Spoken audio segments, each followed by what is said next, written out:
Another day another show. And ऐसा कैसे हो सकता है कि जब पाकिस्तान क्रिकेट इन एक्शन हो, यानी अब जब PSL के बाद ये इन एक्शन टूर पे पाकिस्तान क्रिकेट की शुरुआत हो तो एंग्जाइटी ना हो, हमें परेशानी ना हो, हम घबराएं नहीं, क्योंकि ऐसा ही है, चाहे लोग बदलते जाए, प्लेयर्स बदलते जाए, मगर पाकिस्तान क्रिकेट मेरे ख्याल से हिकअप से स्टार्ट हुई है।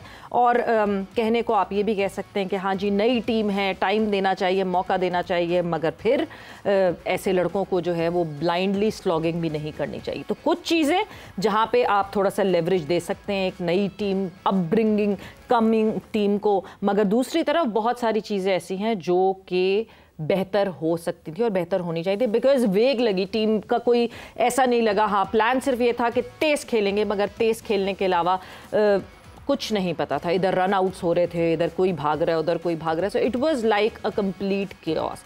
और इस केओस की वजह से बांग्लादेश ने पूरा फ़ायदा उठाया। 9 साल बाद शेर बांग्ला स्टेडियम में T20 मैच हराया पाकिस्तान को, एंड पहली दफ़ा in the T20 cricketing history, Pakistan की T20 क्रिकेटिंग हिस्ट्री में बांग्लादेश ने ऑल आउट किया पाकिस्तान को। So yes, Bangladesh was on the winning side and they were very much in control. जहां अटैक किया भी पाकिस्तान के बॉलर्स ने, वहां भी हम उसको कैपिटलाइज नहीं कर सके। सो बात करेंगे इस मैच के हवाले से एंड फिर आने वाले जो सीरीज़ में मैच होने उसके हवाले से, साथ ही साथ डिस्कशन ICC की AGM के हवाले से भी होगी। And then there was another thing that happened in this weekend, World Championship of Legends, उसके वाले से भी डिस्कशन होगी। मैं हूँ सवेरा पाशा और मेरे साथ मौजूद है हाफिज़ मोहम्मद इमरान। और इसे कहते हैं कि नाच न जाने आंगन टेढ़ा। जब आप अपने कोच की गुफ्तगू मैच के बाद सुनते हैं तो जिस अंदाज से उन्होंने पिच को मुर्द इल्ज़ाम ठहराया है, यकीनी तौर पर जब वो बांग्लादेश के बॉलर्स बॉलिंग कर रहे होंगे या बांग्लादेश के बैटर्स जब बैटिंग कर रहे होंगे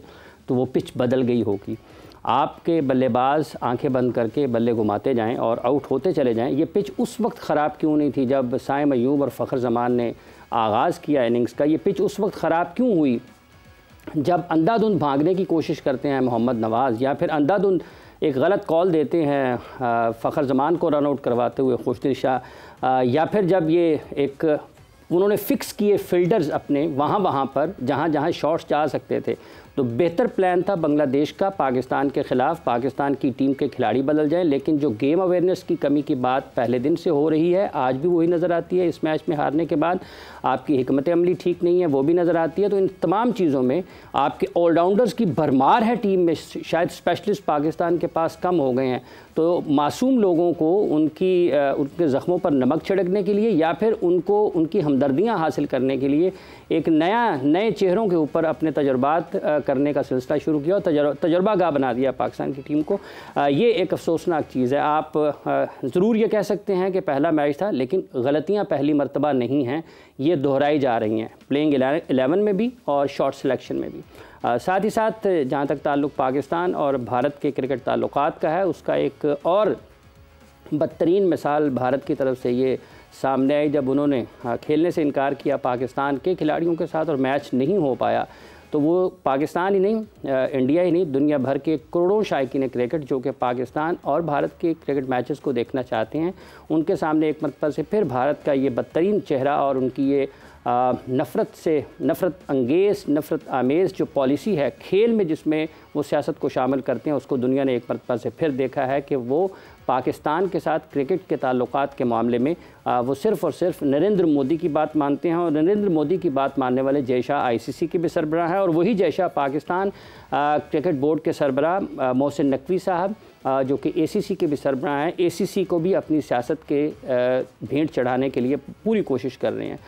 इन चीज़ों पर गुफ्तगू करेंगे। हमारे साथ मौजूद हैं क्रिकेट कमेंटेटर जनाब राजा सदरी खान साहब। अस्सलाम वालेकुम राजा साहब। बहुत शुक्रिया हाफिज़ साहब। बहुत बहुत शुक्रिया आपका। क्रिकेट एनालिस्ट राय अजलान साहब हमारे साथ मौजूद है। अस्सलाम वालेकुम राय साहब, बहुत बहुत शुक्रिया आपका। मीरब ज़ीशान हमारे साथ मौजूद हैं, आप समा डिजिटल पर एंकर हैं। अस्सलाम वालेकुम मीरब, बहुत बहुत शुक्रिया आपका भी, आप भी तशरीफ़ लाई हैं। राजा साहब, ये पिच ख़राब था और इससे एशिया कप की तैयारियां मुतासर हो सकती हैं और इससे किसी को फ़ायदा नहीं है।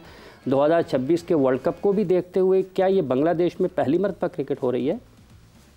कतार अंदर कतार हमें शिकस्त दर शिकस्त का सामना करना पड़ा है और हर मरतबा जो प्रेस ब्रीफिंग होती है उसमें वही बातें रिपीटेड, बैठेंगे सोचेंगे, नए लड़के हैं, वर्ल्ड कप की तैयारी कर रहे हैं, पिच बड़ी ख़राब थी। This is all nonsense. ये माहौल नहीं है। आपके अभी आपने बड़ी अच्छी बात की कि भरमार है ऑलराउंडर्स की, भरमार ये भी है, लेकिन इसके अलावा इनकी नीयतों में भी फतूर है। आप जो 3 बार बैठे उनको भी खिला लें, आप साहब फरहान को खिला लें, आप 15 लड़कों को भी बैटिंग दें, जब तक आपकी वो डेडिकेशन डिटर्मिनेशन जिसका आपने शुरू में एक गेम प्लान का जिक्र किया ना, अब ये जो आप क्रिकेट खेलते हैं ना, आपके मुंह से आवाज़ निकले नो स्टे यस, वो आवाज़ ही नहीं थी। पता नहीं इनके दिमाग फ्यूचर प्लान में कि वहाँ से कितने पैसे कमाने हैं, वो प्राइवेट लीग खेलनी है, वो घर में मेरे क्या हो रहा है, वहाँ पे मैंने ये बंगला बनाना है। ये खैर क्रिकेटर शुरू से ही पैसों का तो ख्याल रखते थे, लेकिन अब ये माहौल ऐसा हो गया। यानी हमारे मुल्क में ये वाहिद मुल्क है, कभी अब आर्थरटन या नासिर हुसैन के बारे में सोचते हैं वो क्रिकेट बोर्ड में उनके कोई नौकरी करने वाले हैं या सिलेक्टर बनने वाले हैं। यहाँ पर कमेंट्री भी वो लोग कर रहे हैं, वो क्रिकेट बोर्ड के सेक्रेटरी भी बन जाते हैं, CEO भी बन जाते हैं, चेयरमैन भी बन जाते हैं, कोच भी बन जाते हैं, उनको ऑफरें भी आती है, खबरें भी आ रही कि वो ये काम भी कर रहे हैं, वो कर भी ये भी कर रहे हैं, और फिर रजों को रजाई जा रहे हैं। यानी एक अब जैसे अजहर अली है, अजहर अली का केस इसलिए कि मैं उसको बड़ा ऑनेस्ट समझता हूँ, और वो ऑनेस्ट लड़का है, सीधा साधा है, उस पर 2 जिम्मेदारियाँ डाली हुई हैं, वो रेजिस्ट नहीं कर सकता। वो ये नहीं कह सकता कि जो बात आप कर रहे हैं वो भी ठीक है, लेकिन जो बात मैं कर रहा हूँ वो भी दुरुस्त है। मैं बिल्कुल इस बागियाना किस्म के एटीट्यूड के ख़िलाफ़ हूँ। जो क्रिकेट बोर्ड के चीफ ऑपरेटिंग ऑफिसर हैं या चेयरमैन साहब हैं, वो इज़्ज़त और तकरीम का मर्तबा एक है, उनकी रिस्पेक्ट होनी चाहिए, लेकिन आपको मुदब्बराना मुज़ाहमत भी करनी चाहिए। जिस माहौल में टीम सेलेक्ट हुई, जिसका आप नोहा पढ़ चुके हैं कि डायरेक्टर मीडिया या मशीर साहब ने वो टीम पढ़ के बता रहे हैं, ये तो वही होगा ना, कोई डॉक्टर किसी अस्पताल से छुट्टी पे चला जाए, सर्जन, तो बाद में डायरेक्टर एडमिनिस्ट्रेशन जो ऑपरेशन करना शुरू कर दे कि मैं काम कर रहे हैं। दैट वाज इंटायरली अनप्रेसिडेंटेड चीज़ है, दुनिया भर में ऐसा कभी नहीं होता। तो यहाँ पर आप देख लें जो लोग दुनिया भर में तरक्की याफ्ता क्रिकेटिंग नेशंस हैं उनका कल्चर क्या है, क्योंकि हमारे यहाँ पे अलाउंसेस, पैसे और फीसेस जो हैं वैसी ही हैं जैसी वेस्ट में हैं। ये क्रिकेट गोरों का खेल है, ये रवायत के साथ जुड़ा हुआ है। तो अब इसमें जो कुछ आपने मीरपुर में देख लिया है उसमें आप खुद ही आपने बता दिया है। अच्छा, मीरपुर में आपने वैसे क्या देखा राय साहब, क्या देखा है? कुछ नई चीज़ थी जिसपे अफरा तफरी, मतलब एक अजीब चीज़, अजलान की तरफ मैं आऊँगी, एक अजीब चीज़ ये कि ये जो ब्रेन फेड मोमेंट्स हैं ये पिछले लड़कों में भी थे, लड़के बदल के देख लेते हैं फिर ये ब्रेन फेड मोमेंट है। मतलब जहाँ से मैं कहूँ कि शुरुआत हुई वो मोहम्मद हारिस, जब आपने 1 ओवर में 13 रन ले लिए तो क्या आपको मुसीबत पड़ी है कि आप फिर अपने आप को जो उस बॉल की जो जिस तरह की बॉलिंग हो रही है आप उसको उस तरह क्यों नहीं हैंडल करते, respecting the bowler and the ball. आपने अपने इंट्रो में बात की थी कि तेज़ खेलना है, उसमें कीवर्ड तेज़ नहीं है, वो खेलना इज़ द कीवर्ड। एग्जैक्टली। सो तेज़ ही था, खेल आना जाना तेज़ था, ठीक है। सो तेज़ी डेफिनेटली थी, खेलना नहीं था। आप अगर देखें कि दोनों अगर इनिंग्स का अगर हम जायज़ा लें तो फ़खर ज़मान की इनिंग्स हमें नज़र आई, दूसरी इनिंग में परवेज़ इमान जो कि ऑलरेडी 100 कर चुके हैं, बेशक उन्होंने यूएई के अगेंस्ट किया था, बट 20 ओवरों में 100 करना माने रखता है। और कल जिस तरह से उन्होंने बैटिंग की है, he is there for the longer run, मतलब उसने बड़ी अच्छी इनिंग खेली। Maybe he is the next superstar of Bangladesh cricket. Pitch खराब थी वाकई, इतनी कि पाकिस्तान के लिए ज़्यादा ख़राब थी। ज़फ़र इकबाल का एक शेर है कि यहाँ किसी को कुछ भी हस्बे आरज़ू ना मिला, किसी को हम ना मिले और हमको तू ना मिला, तो आपको आपकी मर्ज़ी की विकेट नहीं मिल सकती, ठीक है। तो विकेट आपको मे बी इससे ज़्यादा मुश्किल विकेट अगले मैच में मिल जाए। सो विकेट की शिकायत आप कितना अरसा करेंगे? तो इसका मतलब ये है कि फिर आपने तैयारी अपनी ठीक नहीं की हुई थी। पहले से 3 माह पहले जब पाकिस्तान और बांग्लादेश की सीरीज़ हो रही थी, यही इसी स्टूडियो में बैठ के मैंने कहा था कि यही टीम अगर बांग्लादेश में खेलेगी तो वहाँ डिफरेंट विकेट्स होंगी, मुश्किल विकेट्स होंगी, वहाँ पे इनके बॉलर फंसा लेंगे आपको। दूसरी चीज़ जो बहुत ज़्यादा, एक और चीज़ आपको नज़र में आ रहा था कि फ़खर ज़मान की इनिंग्स, तजर्बा, उनकी बॉलिंग में मुस्तफ़िज़ुर रहमान 10 साल का तजर्बा, तस्कीन 9 साल का तजर्बा, और ये दोनों बॉलर्स वो हैं जो हमेशा पाकिस्तान को तंग करते हैं। तस्कीन का तो स्पेशली कुछ शौक है, पाकिस्तान को बहुत तंग करते हैं। उनकी आई थिंक 11 पहले ओवर में तो रन हुए अच्छे, पहले ओवर में हुए, लेकिन उसके बाद उनका कमबैक बहुत अच्छा था। मतलब उन्होंने अपने करियर अपने पाकिस्तान के अगेंस्ट बेस्ट परफॉर्मेंस दे दी ना, 3-22 करके 11 विकेट्स उनकी हो चुकी हैं पाकिस्तान के अगेंस्ट, और उनको इस स्टेडियम का ज़्यादा बेहतर पता था। हाँ, हम ये कह सकते हैं कि टॉस हमारे फेवर में नहीं गया, टॉस अगर जीत जाते, बांग्लादेश की पहले बैटिंग आ जाती तो मे बी सिचुएशन डिफरेंट होती। तजर्बा तो फ़हीम, खुशदिल और नवाज के पास भी बरसों का है, ऐसा तो नहीं है कि ना तजर्बाकार हैं, ये बरसों से क्रिकेट खेल रहे हैं। आई थिंक उनमें फ़हीम अशरफ से ज़्यादा तजर्बाकार हैं, बट अगेन आप ये देख लें कि उनके तजर्बा के होते हुए भी अब्बास को ऊपर बैटिंग करने भेजा गया था, तो क्या उनके तजर्बे पे, उनकी बैटिंग एबिलिटी पे उस किस्म का एतबार नहीं था। And Abbas played very well, specially वो जो उन्होंने रिवर्स स्वीप खेली थी।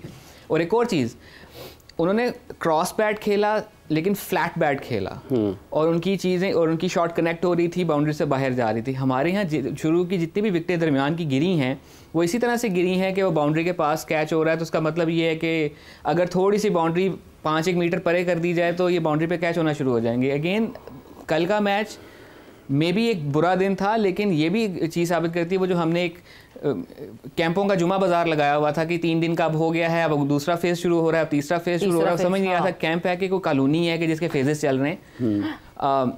आई थिंक उसका भांडा भी फूट रहा है कि आपने उस पर फिर क्या तैयारी की है। मेरा कुछ ऐसा नहीं लगा जैसे जब कुछ इनमें से लड़के जो न्यूजीलैंड के टीम में थे, जो न्यूजीलैंड के अगेंस्ट जो टूर हुआ था, वहाँ जिस तरह की उन्होंने सिली मिस्टेक्स की थी, अनअवेयर्ड, हाँ जी, कंडीशंस तो बांग्लादेश में बिल्कुल एग्जैक्टली ऐसा लगा कि उसी फेज में वो लड़के फिर से चले गए हैं, ज़ीरो गेम अवेयरनेस के साथ। गेम अवेयरनेस के अलावा आई थिंक ट्रस्ट इश्यूज़ भी हैं इनको, जो हमने खुशदिल और फ़ख्र के दरमियान जो चीज़ देखी है ना कि आप बिलीव नहीं करते हैं। अगर एक शख्स कर रहा है चार्ज तो why would you have to put yourself into it ना, एक ये भी चीज़ है। दूसरा ये है कि ये जो पिच की बात है ना, वही हाफिज़ साहब और मैं अक्सर डिस्कस करते हैं कि ये पिच जो है दूसरी टीम भी तो इसी पिच पर खेल रही है ना। हमारा प्रॉब्लम ये है कि हम लोग बाउंड्रीज लगाना ही भूल चुके हैं, हम इतना खौफजदा होते हैं। अगर आप साइम को देखें, साइम की नो लुक शॉट चल जाती है, लेकिन जिस शॉट पे वो उसकी लुक होती है वो हमेशा आउट हो जाती है, कैच आउट हो जाती है, फिर मोस्टली कैच आउट्स हैं, फिर रन आउट हैं। और आप देखिए कि मैं बिल्कुल इस बात पे एग्री नहीं करती हूँ कि ये कोई मैच मुश्किल था। ये एक आसान मैच है। बांग्लादेश टीम एक बहुत अच्छी टीम है, लेकिन पाकिस्तान टीम अगर बांग्लादेश के खिलाफ इस तरह से खेल रही है तो पाकिस्तान टीम मुश्किल टीम्स के खिलाफ कैसे खेलेगी, ऑस्ट्रेलिया के खिलाफ कैसे खेलेगी, न्यूजीलैंड के खिलाफ कैसे खेलेगी। तो प्रॉब्लम्स हमारी गेम अवेयरनेस इज़ ये लफ्ज़ तब अच्छा लगता है जब आप अभी नए हैं और आपको शायद आइडिया नहीं है चीज़ों का, आप सीख रहे हैं, लेकिन आप इतना कर चुके हैं। आप T20 फॉर्मेट कब से खेलते आ रहे हैं, इन लड़कों को अब मौका दिया गया है, PSL में इन्होंने परफॉर्म किया, आपका कप्तान, उसकी कोई समझ नहीं आ रही है कि उसकी क्या गेम प्लानिंग है, कोई प्लान नहीं है, कोई रोड मैप ही नहीं है ना आपके पास। तो फिर इन चीज़ों के बाद आपको इसी किस्म का जो है वो मैच नज़र आता है। बांग्लादेश की टीम ने एफर्ट की है, दे आर गुड इनफ। वो लड़के जो हैं वो ऐसे हैं कि अब उनको देखकर खौफ आता है कि ये सामने आ गया। हर लड़का ही उनका बेहतरीन है, आप देख ले जो भी बॉलर आ रहा है उसके सामने यही एहसास हो रहा है कि आउट हो जाएंगे। तो अगर फ़ख्र भी खेल रहा था तो he was close enough to make a half century, but then again he failed. तो मतलब कोई बड़ा मार्का नहीं मारता हुआ नजर आ रहा था, जबकि मैच कोई बहुत मुश्किल नहीं था मेरे नज़दीक।